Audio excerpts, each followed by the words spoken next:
Daí, galera, boa noite. É uma emoção muito grande estar aqui com vocês, contar um pouco a nossa história. Meu nome é Alfonso Voit, minha dificuldade começa aí no meu nome complicado para Brasil. E aí eu sou empreendedor em Endeavor desde dezembro de 2012, estou com os parceiros aí que passaram com a gente lá em Miami, que foi o nosso painel, né, para ser aprovado, é um processo muito difícil. E a dificuldade para o Ebanks começou ali já, né? Porque o Ebanks eu acho que foi a menor empresa da Endeavor a ser aprovada no Brasil, menor empresa brasileira a ser aprovada na Endeavor, desde então. E naquela época, o Ebanks, para quem não sabe, a gente processa pagamentos para sites internacionais, né? Então é bem fácil o que a gente faz, eu vou para a China, como estavam os brothers aqui, empreendedores, mando um e-mail para o Jack Ma e falo, olha, eu quero processar pagamento para o Alibaba no Brasil. Se você colocar boleto bancário no teu site, você vai dobrar o faturamento e vai ser show para você e para nós também. Mas é bem mais difícil que isso, né? A gente trabalha com sites como AliExpress, Sony, PlayStation, Spotify, e tantos outros aí, grandes e-commerce do mundo. Alguém já fez, Airbnb também é nosso cliente, alguém já fez compra em algum desses sites aí, por favor, levante a mão. É uma galera, né? Estamos chegando lá. E aí, só que quando a gente começou em 2012, o Ebanks tem 4 anos e meio, né? Quando a gente começou, a gente chegou lá, a gente era muito pequeno para passar por aquele processo seletivo da Endeavor. Eram lá mais ou menos, a Endeavor selecionava empresas entre 2 e 60 milhões de faturamento ano, e o Ebanks naquela época a gente processava, né, 3 milhões, ia processar em 2012 3 milhões de reais, só que processar não é faturar, né? Esse é um faturamento dos sites. O nosso faturamento era uma média, algo em torno de 6 ou 7% disso, né? Então a gente estava falando em 200 mil. E daí a galera falava, não dá, Alfonso, é pouco. Daí eu falei, não, é fácil, vamos falar que o processamento é o faturamento. Aí a gente consegue entrar, né? Enfim, mas a gente tinha ali muito claro onde é que a gente queria chegar, onde é que a gente ia chegar, e a Endeavor a gente acabou passando naquele dezembro, e foi muito legal. Seguindo em diante, eu vou falar para vocês, eu sempre fui um cara muito acelerado, sempre tentando correr o dia de hoje como se fosse o último, né? E 120 km por hora, apesar de ser uma velocidade muito rápida, ela é uma velocidade que faz bastante sentido na nossa história, né? A minha história de empreendedor e começa lá atrás, já nasci numa aventura, numa incerteza. Minha mãe tinha 15 anos quando conheceu meu pai era piloto, gostava de adrenalina, meu avô não gostava do meu pai, e daí minha mãe, para casar com meu pai, teve que fugir, fugiram, e nessa fugida eu acabei sendo gerado, né?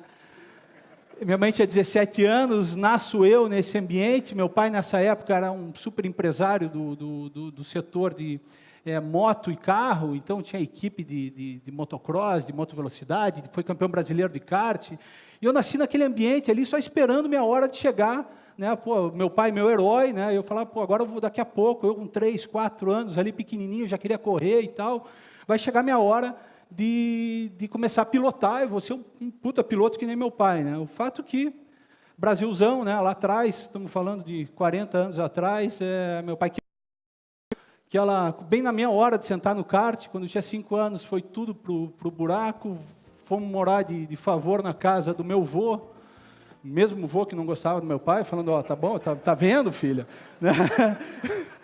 E lá fui eu, né, com o meu vô e tal, e minha vida começou a decidir, o kart já era, e daí começou uma vida normal ali para mim, tive que esquecer aquilo lá, tal, comecei a crescer, comecei a surfar, né, pô, achei um esporte super legal, comecei a surfar, entrei na faculdade de Direito, não sabia muito bem o que fazer, gostava de Direito, acho que é um negócio legal, fui lá, fiz, e aí estou na faculdade, surfando, tá, mas surfando em matinhos, né, litoral do Paraná, ondinhas assim, né, cara, quando muito ia para a Ilha do Mel, né, mas não tinha grana curta, e aí, faculdade, vou no cinema, tinha 18 anos, e vou ver esse filme aí, Point Break, Caçadores de Emoção, day one total, né? Quando eu vi esses caras fazendo isso, eu falei, pronto. O que os caras faziam? Eles surfavam, só que, porra, ondas gigantes, do tamanho desse pavilhão. Eles saltavam de paraquedas, que era uma coisa que nova para mim, nunca tinha visto um cara cair em queda livre 1 minuto, e eles assaltavam um banco, né? Para financiar tudo isso aí, né? Eles precisavam de grana para ir para o Hawaii, para Bali, ir para lá e para cá, e saltar de paraquedas, que é um esporte caro. Eu falei, pô, achei, né? 18 anos, eu preciso fazer isso. E foi ali que veio a ideia de começar a empreender. Assaltar, eu olhei, passei na frente do banco, olhei e falei, não, tá difícil, né? Aí eu falei, pô, vou começar a empreender, viu? Preciso de grana, né? Meu pai falou, não, primeiro salto eu pago, mas não queria dar um salto, né? Eu queria dar vários saltos. Queria ir para o Hawaii, não tinha essa grana em casa. Daí eu comecei a fazer shows na faculdade, eventos ali, festas, as festinhas começaram a crescer, contratava uma banda de rock e tal, e os eventos foram crescendo, e toda a grana que eu ganhava ali, eu investia, que nem os caras faziam, né? Roubava um banco e Hawaii, né? Eu mesma coisa. E nisso, durante a faculdade, não preciso nem falar que a faculdade foi uma maravilha, né? Meus 7 anos, que eram para ser 5 de faculdade, putz, eu tinha lá no final da faculdade, eu já tinha quase 300 saltos, eu já tinha ido 3 vezes para o Hawaii, passado temporada inteira lá no Hawaii, já tinha realizado sonhos, né? Já tinha, estava rico, não rico de grana, né? Estava rico com as minhas experiências ali, eram muito grandes. Mas meu pai falou, beleza, foi show, conheceu tudo, viajou, saltou, pintou, bordou, se formou, já consegui passar no exame da ordem, assim, numa estica daquelas, assim, né? E meu pai, agora vamos advogar, né, Afonso? Já é advogado, tal, Curitiba, vamos enfrentar a vida, né? E aí começo a advogar e tal, e o nosso lema do Ibanks é "tamo junto", né? Então, sempre tamo junto mesmo. Quando a gente não tem uma resposta, tem um plano muito mirabolante para fazer, como é que vão fazer? Tamo junto, galera, vai dar certo. Né? E na faculdade, e quando eu comecei a advogar, eu já estava muito próximo dos meus clientes, o cara chegava com um problema, eu já queria ser sócio do cara. Né? Eu falei, não, vamos resolver. E numa dessas, eu acabei me envolvendo num projeto muito grande, a gente está falando de quase 15 anos atrás, os bingos no Brasil estavam para ser legalizados, chegou um cara lá com vários problemas, eu resolvi os problemas dele, e ele começou a crescer o negócio dele, me chamou para ser sócio, e quando eu vi, eu era o CEO de uma empresa chamada Lotobras, sonho grande total, né, fundos lá de trás nos colocando dinheiro, eu com menos de 30 anos ali, uma belíssima oportunidade, um plano de instalação de 20 mil máquinas em todos os bingos que iam abrir lá no mês seguinte, tudo certo em Brasília, né? Lugar bom de trabalhar, e resolvi, né? Forrei, beleza, agora só falta começar a faturar, né? E daí não aconteceu bem isso, né? De uma hora para outra, o governo, que era para liberar, proibiu, e eu fiquei com aquele mico na mão, e aos 28, 29 anos, fali, quebrei, quebrado mesmo ali, né? Aquele investidor perguntando, e daí, Afonso, é um negócio... Pois é.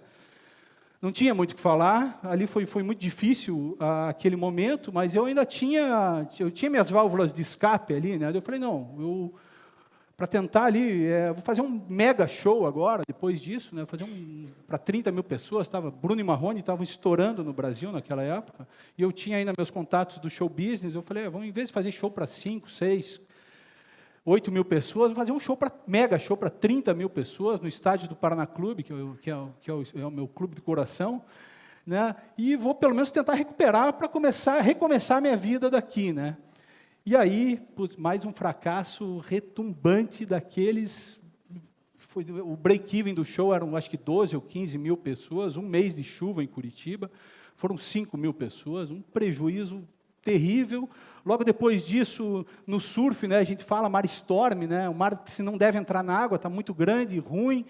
Meu pai e minha mãe resolvem se separar, 30 anos, meu pai, depressão profunda, mas não tinha como piorar a coisa ali, né?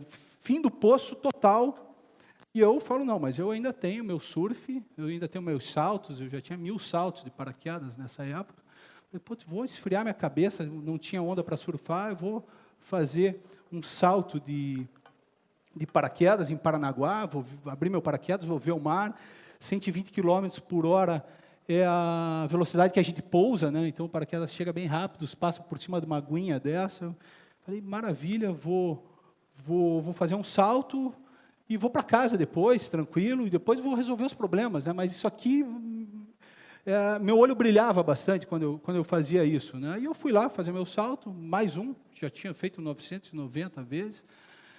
E o fato que, bem naquele dia, assim, foi mais um day one da minha vida, porque eu fiz o salto, o paraquedas abriu, na hora de fazer o pouso, eu pousei, eu curvei o paraquedas rápido, de experiente, né? Eu mergulhei, e na hora de pousar, eu vi uma criança bem na minha frente, assim, aquela desconcentrada que você dá, como se passa, às vezes, um sinal vermelho, uma bobeira que se dá na vida, e eu, pum, bati, né, e quando eu bati, já me veio uma imagem clara, assim, na minha cabeça, de cadeira de rodas, eu nunca tinha tido uma experiência assim, não conhecia ninguém, me veio uma imagem assim, quando eu acordei, eu olhei assim, eu notei que tinha um paraquedas em cima da minha cabeça, assim, um monte de gente em cima de mim, eu olhei em volta da galera, fui tentar tirar o paraquedas, quando eu fui afastar aqui, não era um paraquedas, era meus tênis que estavam aqui. Daí já chegou o SEAT ali, uma cena horrível, me colocaram numa maquinha daquelas de madeira, me esticaram, clac, e eu, beleza, né, agora vou levantar aqui, né, galera, para, cena, e eu coloquei a mão na minha perna, e ali foi nada, né, a mesma coisa que não está sentindo nada. Eu peguei o celular, liguei para meu pai, falei, pai, paraplégico.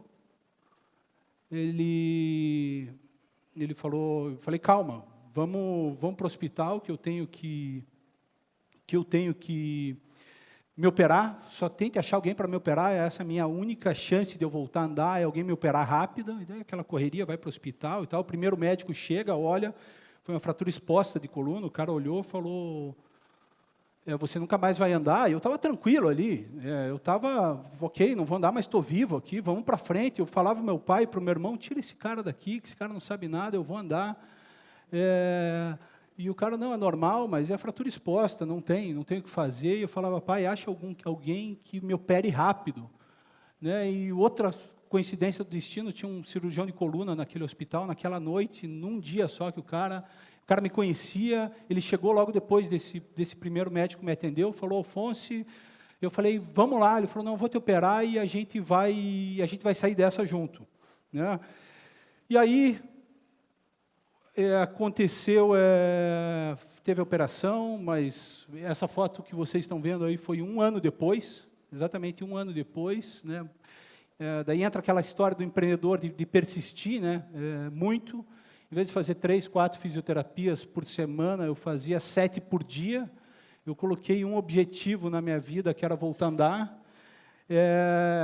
Eu não aceitava não, estava sempre, aquela cara ali é espontânea, né? O sorriso sempre estava dentro da minha cara, eu falava, vai dar, e fomos forçando, e fomos persistindo, e o tratamento começou a evoluir. O que eu tirei dessa experiência foi paciência, eu era um cara muito impaciente, aprendi a ter paciência, e 1 ano e meio depois, chegou a hora de voltar para o surf, né? Chegou a hora só que não dava para surfar, e não dava para saltar de novo, e eu tenho que voltar a trabalhar agora, e todos aqueles contatos lá de trás tinham ficado para trás, e eu meio que ali me redescobrindo o que ia fazer, comecei a fazer um programa de esportes no Paraná, né? Era apresentador esportivo, conseguia falar, né, bem, e logo depois veio os contatos do bingo lá de trás, e o pôquer crescendo no Brasil, e a gente funda uma empresa chamada AstroPay, processamento de pagamentos também, mais ou menos similar ao que a gente faz. Pegamos aquele momento do pôquer bombando, a empresa cresceu muito rápido, e ali eu consigo a minha reentrada no mercado, né, já melhorando, né, pacientemente, a minha recuperação também acontecendo, e eu vejo um filme, aquele vídeo do Steve Jobs, né, em Stanford, que ele fala, siga teu coração, no matter what, né, siga o teu coração. E ali eu estava vendo aquele filme de Astropay, Poker e Bingo, aquilo ali já eu estava ganhando dinheiro, a empresa está indo bem, crescendo, Mas eu falei, chega, agora eu quero surfar a onda certa, agora eu quero escolher os brothers certos para estarem do meu lado no nosso novo projeto, né? Então, o surf sempre do meu lado. Chegou, eu falei, agora a gente vai fundar um projeto vencedor, e aí veio a ideia do Ebanks, e a primeira grande venda que eu fiz do Ebanks foi para convidar meus sócios, né, os dois já com a carreirinha deles certinha, um com uma rede de loja de fitness ali, que é o Wagner, né, o financeiro, e o João, né, de TI, lá com uma vida corporativa super sossegada, tranquila, crescendo, ia ser o CTO de uma empresa dessas grandes. Aí eu falei, cara, larguem isso. É o Ebanks agora, nós vamos processar pagamento no primeiro mês que a gente começar, a gente vai já trazer o Amazon para dentro de casa e a gente vai arrebentar. Tirei os caras dessa... Né? Os caras, não, mas não dá, Alfonso, eu estou aqui. Eu falei, cara, que é aqui o caminho, mas vamos atrás de investidor? Eu falei, não, nem sabia como é que era para ir atrás de investidor, vamos atrás do Amazon, que a gente vai fechar com esses caras e pronto. 3 meses nós estamos feitos, né? Isso era janeiro de 2012. E aí tirei os caras das empresas, os dois já com filho grande para pagar colégio, tudo, e daí entra aquele marzão flat, né? Flat total, flat, para quem não sabe, é quando não tem onda, né? E os caras ali, daí Alfonso, e a Amazon. E eu falei, não, calma. Calma que vai entrar o swell, e ali as coisas foram começando a acontecer, mas sites pequenininho ali processando com a gente, né? Não, nada do Amazon, nada, e eles também não tinham mais o que fazer, né? Era mergulhar e trabalhar. E aí fomos ali persistindo, conhecemos a Endeavor, daí veio aquela ideia do sonho grande na cabeça, os mentores, vai que dá, e começamos a viajar, até que, finalmente, entra o Swell na forma de uma empresa chamada Alibaba, né? O grupo Alibaba vem para o Brasil, preciso colocar boleto no meu site, no AliExpress, para massificar, e a gente estava ali na hora certa, no lugar certo, com a prancha certa, com a experiência de anos de erros e acertos, para pegar aquele cliente ali, para pegar aquela onda ali e não deixar, e descer e completar aquela onda. E aí esses chineses chegaram, a gente realmente começou, a gente conseguiu aquela conta, né? Era uma empresa de 100 mil funcionários, tentando negociar com uma empresa de 10 funcionários. Até quando eles vieram para o Brasil, isso aprendi com o nosso conselheiro, que é fundador da GetNet, né? Ele falou, Alfonso, você não pode mentir. Mentir é feio, né? Mas não tem problema você antecipar uma verdade, né? A gente é expert nisso, né? E aí, a gente... Então, claro, isso eu acho que a gente já fez, né? A gente pegou amigos ali, colocamos no escritório, lá quando os chineses chegaram. A gente estava lá em 10, mais ou menos, com os chineses, colocamos 30 ali, né? Pô, essa aqui é compliance, essa aqui é área de risco... Customer Support, que eram 2 ali, né? Já tinham 10, não, então pode vir reclamação à vontade aqui que a gente vai responder. E depois disso as coisas começaram a acontecer, né? A gente se reinventou, a gente estava preparado para aquilo lá, uma vida de preparações para chegar naquele momento, a gente atendeu esses caras, atende bem eles até hoje, outros merchants chegaram, e a gente chegou mais ou menos no momento que a gente está aqui hoje, né? Hoje é um momento que a gente processa para os maiores sites do mundo, né? A gente é líder do mercado brasileiro, líder na América do Sul também. Aqueles 3 milhões de processamento de 2012 vão virar, esse ano, 2 bilhões de processamento para todos esses sites. A gente foi a empresa da Endeavor que mais cresceu de 2014 para 2015, a gente ganhou o pulo do gato, a gente virou um player de mercado, aqueles 3 carinhas lá de trás viraram 150 e-bankers, né, como que a gente se chama, e a gente está surfando esse mar agora, um mar cheio de desafio. Agora os tubarões que estão, aquela história de voar embaixo do radar não dá mais, agora a gente está lá em cima do radar, agora é saber como se relacionar num mar desse, cheio de tubarão, onda grande, que pode chegar uma onda, estourar na tua cabeça e te esmagar, e você tem que saber escapar dela, ou tem que saber mergulhar. tem que saber a hora de ir para frente, a hora de ir para trás, mas nunca a gente pode esquecer do nosso sonho grande, né? Então, e essa história do sonho, a gente às vezes fica um pouco cabreiro de falar assim, o quão grande é o nosso sonho, onde que a gente quer chegar. Muitos podem nos tirar para louco, mas a Endeavor fala, não, vocês não são loucos. A gente pega exemplos aí como o do Jorge Paulo, e a gente chegou à conclusão, agora que a gente está na fase final de construir o nosso sonho grande, que é grande mesmo, que é global, que é um sonho de colocar o nome do Ebanks em cima dos prédios aí, e a gente chegou à conclusão que a gente não tem que ter vergonha disso, e a gente não tem culpa que o nosso sonho é grande. Então, galera, mais ou menos isso que eu queria falar para vocês. Eu quero encerrar só com uma citação do meu autor predileto, que é o Fernando Pessoa, que está do lado ali da minha cabeceira toda noite, que ele diz no final de um poema dele uma coisa mais ou menos assim: não sou nada, nunca serei nada, não posso querer ser nada. A parte disso, tenho em mim todos os sonhos do mundo. Muito obrigado, galera.